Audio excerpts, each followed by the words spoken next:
Ko človek, ko vernik, ženska, mati, pomisli na Marijo in na njeno slavljenje, seveda takoj najprej ugleda ta svetli ideal, ki ona je, in nekako svojo nemoč, potem se pa seveda takoj potolažiš, da ti ta neskončna božja ljubezen v bistvu sprejme in vzame vsak tvoj še tako majhen poskus neke dobrote, ljubezni, ki seveda je tisto pravo slavljenje, se pravi čisto preprosto naše vsakodnevno navadno življenje.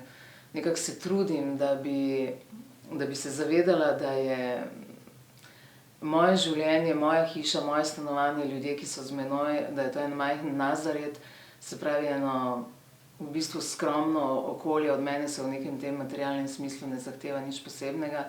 To me recimo v današnjih časih zelo tolaži. Vedno, ko so veliki prazniki, rada pogledam na butarico s slamo in hrastovim listjem, ki ga za božič pravoslavni prinesemo domov in položimo k ikoni, ker te to v bistvu v trenutku osvobodi neke prevelike navezanosti, ki jo pač diktira današnji čas na neke reči, ki so res popolnoma na koncu brez vrednosti. Tako da tisti pravi občutek, ki ga skušaš zadržati, je seveda ta ljubezen. Sliši se lepo, veš pa, kako je to v nekih vsakdanjih odnosih, v nekem tem preprostem življenju seveda zelo težko, sploh z ljudmi, ki ne delijo s teboj tega tvojega prepričanja. Takrat se seveda potrudiš, veš, da ti bo Bog pomagal. Kadar imaš pravi namen, ti lahko začutiš, da ti res zelo pomaga.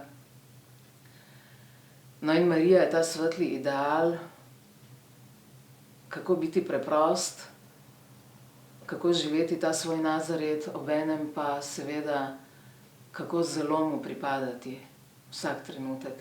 Tudi takrat, ko ne razumeš, ko ti je težko, vedeti, da je to edino, kar je resnično važno v tem življenju, in da je to seveda edino, kar te pelje po tej edini poti, ki pelje k tistemu cilju, ki ga v bistvu iščejo popolnoma vsi, ampak seveda po neki, ne vem,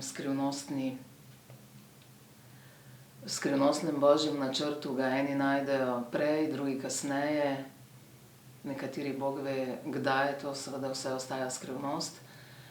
Tako da, ne vem, če bi morala na kratko reči, seveda ostati v njem, ostati v Jezusu.